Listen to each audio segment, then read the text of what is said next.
Sebenarnya dah hampir 2 bulan juga aku jadikan Galaxy S25 Ultra ni sebagai peranti utama aku. Dan banyaklah benda yang buat aku seronok, lagi-lagi dari segi prestasi kamera dia. So finally, lensa ultrawide dia ada peningkatan lah berbanding dulu. Sekarang dia dah guna 50 megapiksel. But still, walaupun sensor ultrawide dia sekarang dah ditambah baik, aku tak rasa perubahan yang ketara sangat.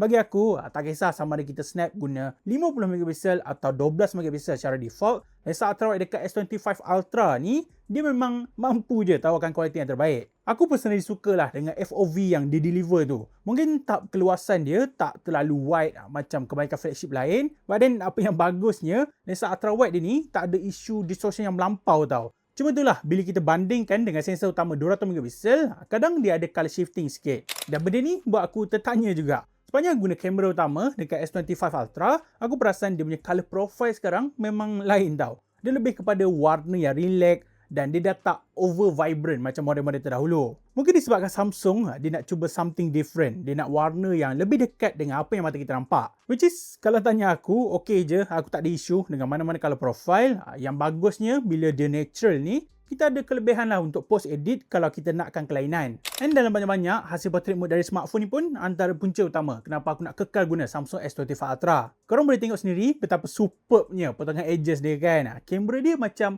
semakin bijak tau untuk asingkan antara subjek dan juga background dengan sangat kemas. Sampai kan ada sekali tu, masa aku pergi event, aku siap test tau portrait mode dekat S25 Ultra untuk snap gambar artis dekat pentas. Hasilnya, jujur cakap, aku memang rasa puas dan kagum. Kadang-kadang adalah feel macam tengah guna kamera yang sebenar. Padahal, gambar dekat stage ni tangkap guna smartphone je kot. So let's say lah, kalau korang ni seorang pengguna yang tak kisah pasal bajet dan tengah mencari sebuah phone Android yang memang full package untuk foto and maybe video, aku personally recommend Galaxy S25 Ultra ni.